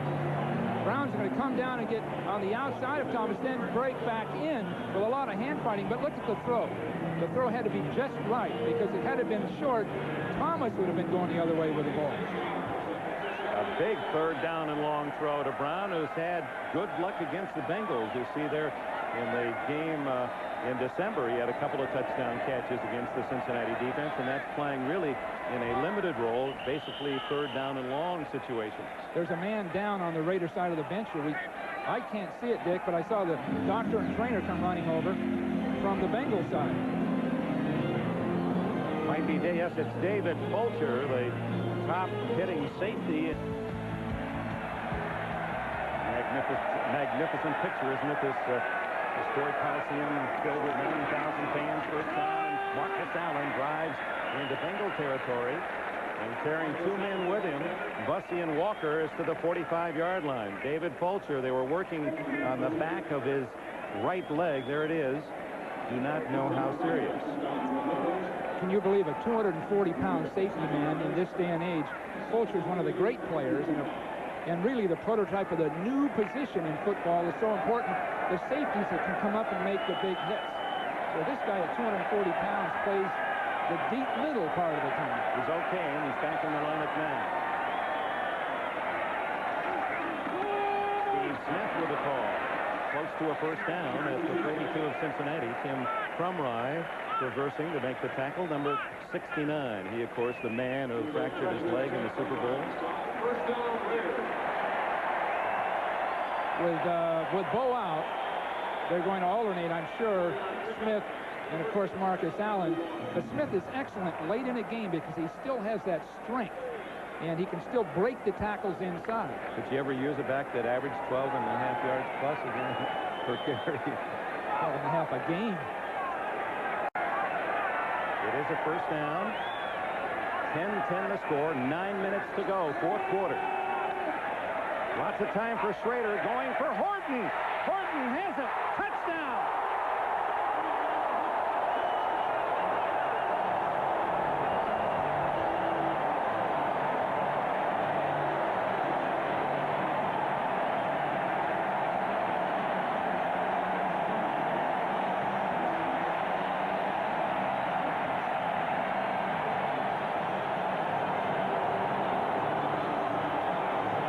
Great story it is. Ethan Horton given up after a failure as a running back and a #1 pick in Kansas City, but one of the many Raider projects converted to tight end, much as Todd Christensen, a running back, was converted to tight end, and his big moment now has given the Raiders the lead on a 41-yard play.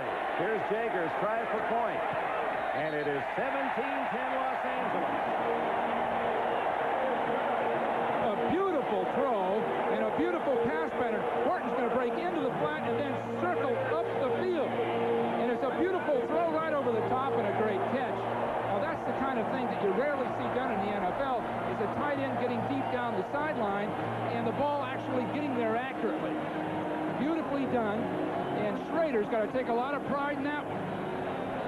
Schrader to Horton, 41 yards. Well, the Raiders, through their years under Al Davis, always have enjoyed great tight ends, touchdown catching Raymond Chester and Dave Casper and Todd Christensen. Ethan Horton trying to follow in that legacy. Perhaps his biggest as a Raider, 41 yards with less than 9 minutes to go, and the Raiders lead 17-10. The kick to Stanford Jennings. And Jennings dances his way to the 32-yard line. Let's go back to the touchdown. A great rainbow throw by Schrader. Horton went in motion. He'll come to this side of the field and start up the field, and it'll end up with White trying to cover him, a linebacker. So you'll see him come across, and the coverage is dropped by the safety, Bussey, and White suddenly ends up with him going down the field, and it's a beautiful throw and catch. Just a beautiful job. And it's so rarely done that it's good to draw that play up, but you rarely can make it work. 4 catches for Horton and his 4th touchdown of the year. And now the Bengals, plenty of time, but the crowd into it now for the Raiders. Ickey Woods smothered after a yard. The Bengals are, of course, this is the test all season, from the first day of training camp, all the mini camps, everything, right down to one final drive for the Bengals at this point. And Sam's going to have to throw the ball on this down.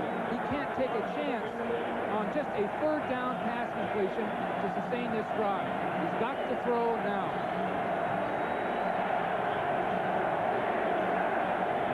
McGee with 1 catch, no yards to the right. Eddie Brown to the left has only 2 catches. Coleman's the man that Homer likes to go to. Big tight end is on the left side. Brooks in motion.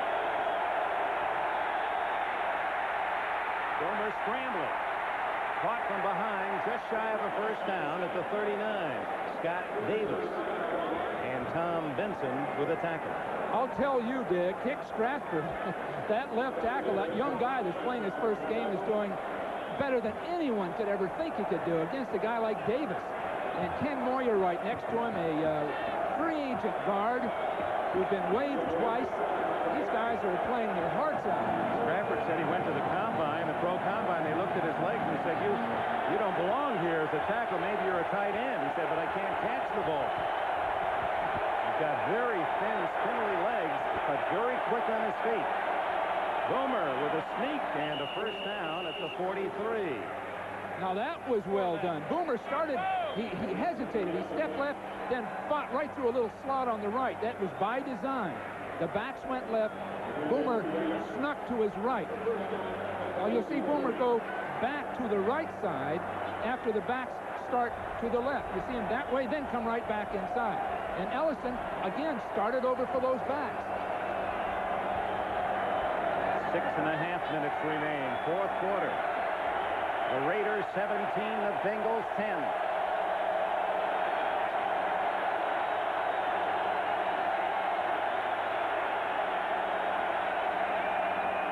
Play action. Townsend gets Boomer.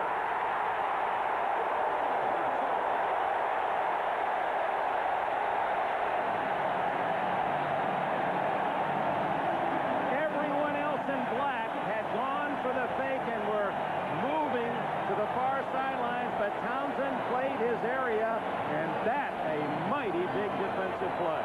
Townsend will come up the field unblocked, as by design. They thought he would go with the fake. And Boomer tried to use that same move he'd used earlier, and Townsend wouldn't buy it. 4 Raiders sacks today, 3 by Townsend, who led them on the season with 12.5. Now on second and long.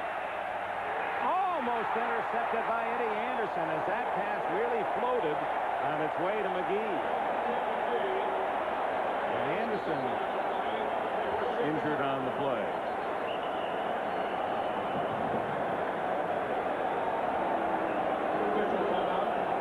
McGee was open, but the pass took forever to get there. Looks like that pass was tipped in the line of scrimmage somewhere. As they attend, Eddie Anderson will take this break 5-4. 5:48 to go. 3rd and 25 for Cincinnati. Greg Townsend's 15-yard sack of Esiason destroying this drive.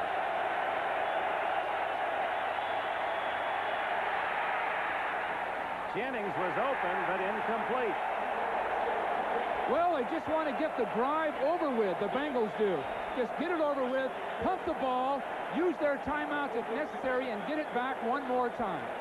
So the Raiders, Art Shell's going to have his team blast him, as he calls it, and smash him, as he calls it, go right after him with a running game. The Bengals are going to have to try to get it back using timeouts and defenses where they're going to have to gamble to stop the run. Lee Johnson has punted very well all day, and he lifts another good one toward Tim Brown to the 24. Brown hit at the 30-yard line. And a timeout with 5:32 remaining in the final. San Francisco to Saudi Arabia, we welcome you back to the Coliseum and in Los Angeles. You fans able to watch because Bo Jackson and Nike, with some clever marketing, said, hey, we'll pick up the final 6,000 tickets so that the fans here in Los Angeles would not be blacked out. From the 30-yard line. The Raiders just trying to kill the final 5.5 minutes and then pack up for Buffalo. And Marcus Allen gets a big 8 yards on first down. And he now is over 90 yards on the day as he's averaging nearly 6 yards a carry. Fulcher made the tackle. A mistake the Bengals can make, and it looked like they began to make it on that play, is go for the ball, Dick, and try to pull it out of there and get a fumble. And in the process of doing it, they let Marcus get 3 and 4 and 5 extra yards, and so the Raiders can just run the clock down or out. So the Bengals aren't ready to have to do that. They've got to meet this ball carrier head on. Don't worry about fumbles. Stop him. Stop him from that first down. In the final 5 minutes now, the clock will stop on out-of-bounds plays. using the full 45. Gives to Steve Smith, and it's a first down across the 40-yard line. And now Sam Weiss has to think about spending those 3 timeouts available to him. 4.5 minutes to go.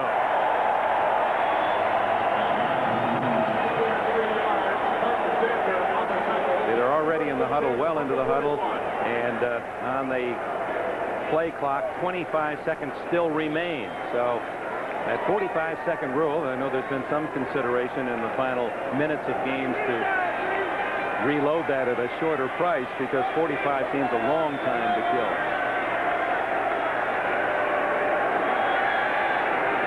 The Bengals do not use a timeout. Less than 4 minutes to go now. Allen. Big. To the 39-yard line. Marcus Allen. Steve Wright, Max Montoya pulling and trapping a beautifully blocked play. Rory Graves came right off the line on Grant and knocked him off the ball. And this is one of the problems. The Bengals want that ball back so badly. You see Graves, you see Montoya, and there's Steve Smith again, coming right through the line of scrimmage. Marcus Allen with 116 yards, 20 on that run. And it was Marcus Allen that was the star the last time the Raiders won a playoff game. That was the Super Bowl in Tampa some 6 years ago. And Allen at the time gained 191 yards in that Super Bowl win against the Redskins and came out at the end of the game. And he said, at the time, didn't think anything about it. He said, let Greg Pruitt go in. He's never been in the Super Bowl. Let him carry the ball. The veteran runner they had acquired from the Cleveland Browns. He said, I thought I'd be back next year. We had such a good team. He said, if I'd have known that long, I wouldn't have been so unselfish. But Tampa Bay is the site again for the Super Bowl and is a deja vu. The 80 gold medalists and more. It's an elegant hour of the greatest figure skating skaters at 8 o'clock next Friday night on NBC. First down. And Allen wrapped up by Tim Crumrah. Crumrah's memories of Super Bowl not so pleasant as we documented earlier. And there the clock stopped by Sam Weiss. So Weiss spends his first time out. 3:37 left. Sunday afternoon weather-wise in Los Angeles, and the Raiders running against one of the poor rush defenses in the league. Apparently a key to their lead at 17-10 and to their running out the clock here at the end of the game. Bo Jackson carried 6 times for 77 yards before injured. You see the HAD F-14. He loves jet airplanes, fighter airplanes. He said that that's the one he wished beyond athletics that he would like most of all, to be able to fly a jet fighter. He has the right stuff. Schrader. Smith breaks the tackle by Fulcher and gains 3 more down to the 33. Clock is running, and at this point, no timeout by Weiss, and now it is stopped at the 3:24 mark. That would be the second Bengal timeout. You keep saying this is the play of the game, but this is the play of the game. If the Raiders can get a first down here, then they're going to be able to run the clock down to 0 or kick a field goal. Well, you saw the correct information there. That is so successfully in the playoffs. His team injured key players, Brooks, Reimers, Munoz, outstanding players. Then the flu hits his team. He's kept them close at 17-10, but now out of timeouts and a 3rd and 4, still long field goal range. So it's a big play for the defense with 3:24 left. You've got to figure Marcus is going to carry the ball. There it is. He does, and he's got a first down and more. Marcus Allen all the way to the 15. What a run.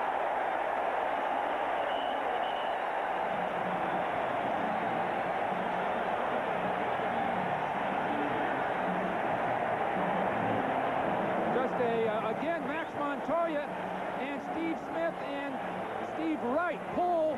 First Montoya strapped. There's Wright turning back. Now look at this guy's balance. What a clutch player. Of all the people in football, he's the guy you'd like to see with the ball to take time off the clock and to finish somebody off.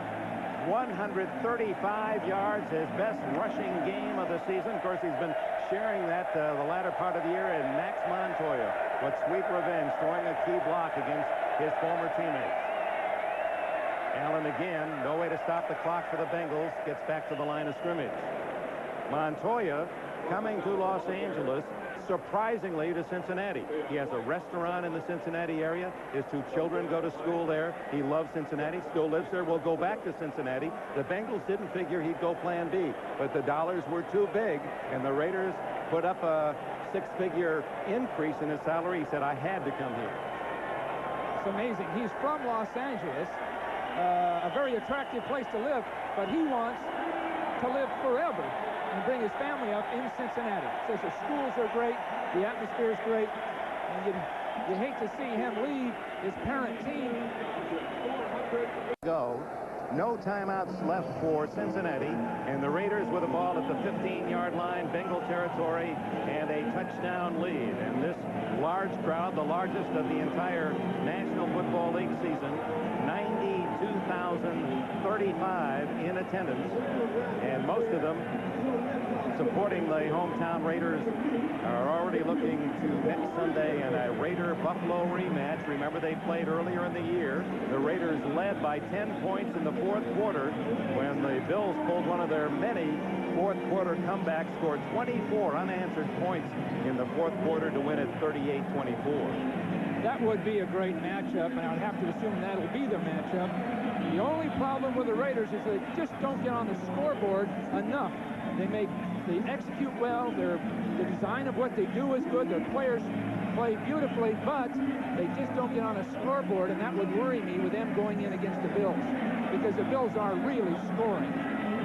Meanwhile, the Bengals' very slim hopes come down to 2 minutes, 2nd down and 10, and if Schrader does no more than just protect the ball, he can almost consume the necessary time with that 45-second rule. Now's the time to go for the ball. That's all. The only hope there is. Somehow wrench the ball away. Steve Smith. And the big guy from Penn State just embracing, hovering around that football, brought down by Fulcher. And the clock ticks away. Well, Sam Weiss brought this team in with their foot to the floor. I mean, they had the throttle all the way down, and they had an excellent game plan. They played their hearts out. They've had a fine year, and to come in here with all those disadvantages and problems that have cropped up, this guy has done a masterful job with his team, as has Boomer and the entire team. They've got nothing really to be ashamed of. We hope you'll stay with us. We'll have a final wrap-up of this playoff Sunday. Tim Krumrie wearing the wounds of this difficult play. O.J. Simpson is endeavoring to locate Bo Jackson. We'll get a word from him prior to the Raiders going back in the locker room. And the Raiders use a timeout at the 1:12 mark. The play clock is at 25 seconds.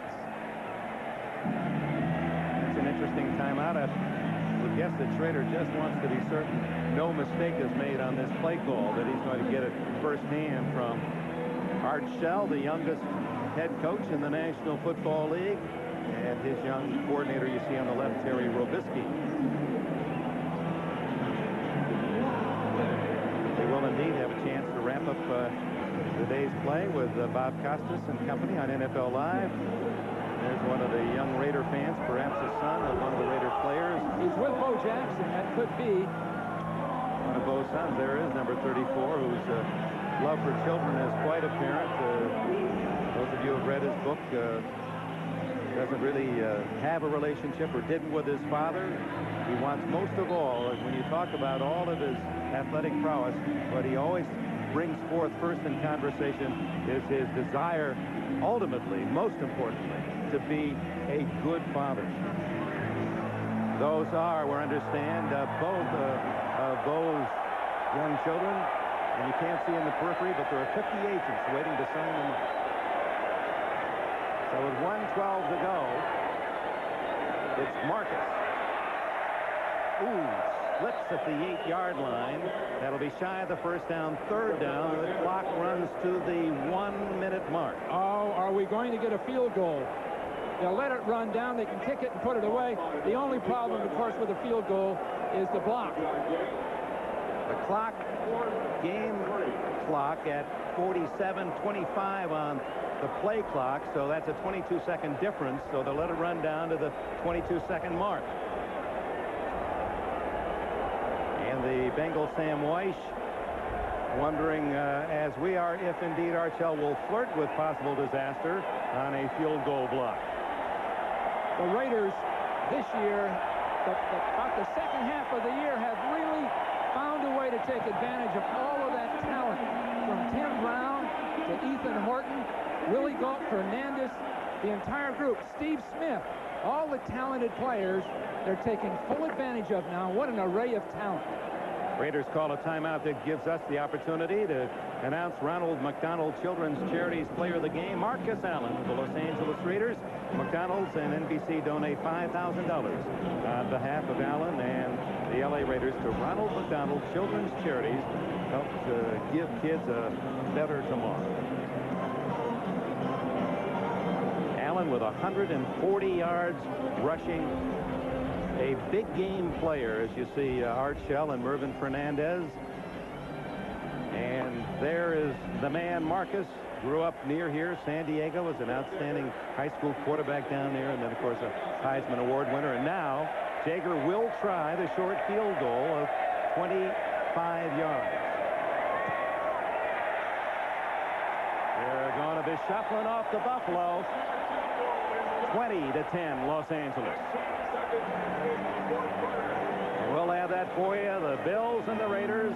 Bills won in the regular season, although the Raiders had the lead and were driving for a possible tying touchdown late when Nate Odom stole the ball. Remember that pass from the sidelines to Willie Galt? Stole it and raced for a touchdown. And the Bills went off to a 38-24 win. And again, we remind you, at noon on the East Coast, 9 o'clock on the West Coast, it'll be NFL Live with their half-hour pregame, and then the kickoff at Rich Stadium, 12:30 in the East, 9:30 in the West. You know, this AFC championship game is a true championship game. For the first time in a number of years, you'd have to say that both of these teams, the Raiders and the Bills, are top-flight, solid, complete football teams that don't win with finesse and don't depend on good fortune to win ball games. These are two of the, like the original AFC championship games between the Steelers and the Raiders, the Dolphins and the Raiders and Steelers. These kinds of games. This would be a great one. Well, Garrett and Nicholas, the two sons of Bo Jackson, enjoying Pop's leisure time this Sunday afternoon. Apparent injury, not serious, a hip injury that sidelined in the second half, but one would have to guess Bo Jackson will be ready to play against Buffalo on Sunday. And if not, the man who had full duty today, Marcus Allen, was absolutely outstanding. Jennings will run it out and hit down at the 12-yard line with 15 seconds to go.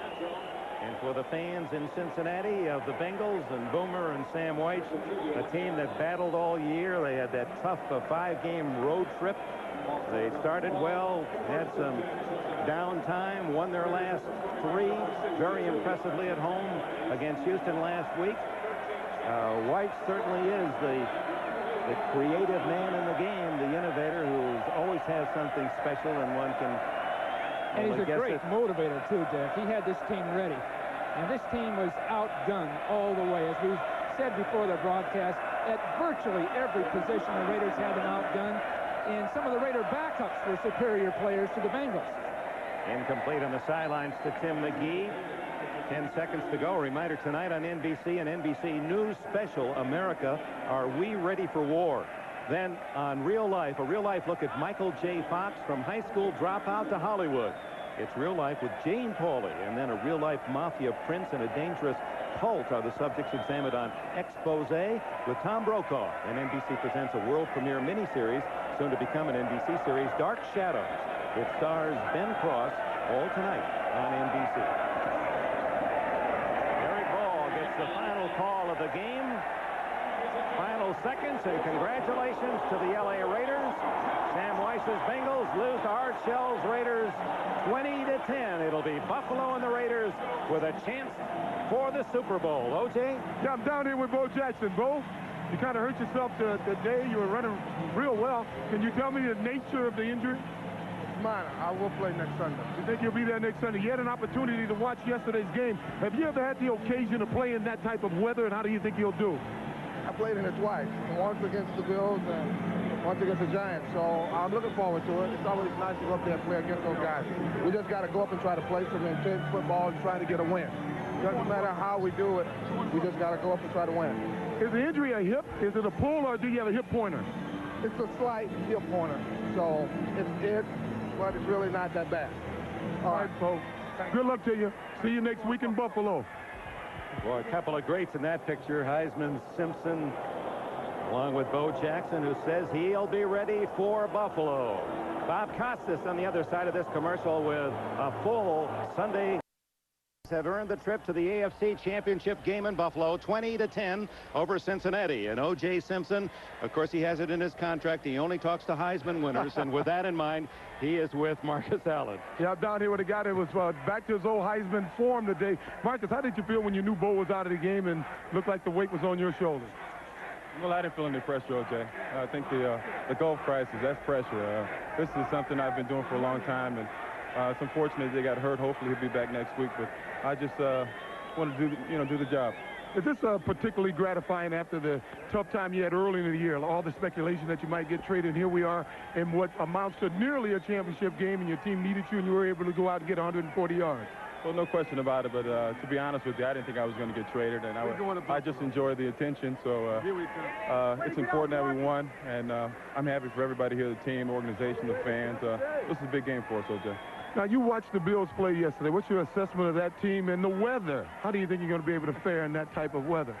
Well, we're going to find some way to win. I think we have that character. We have the guys that are willing to lay it on the line, and I think it's important regardless of the conditions.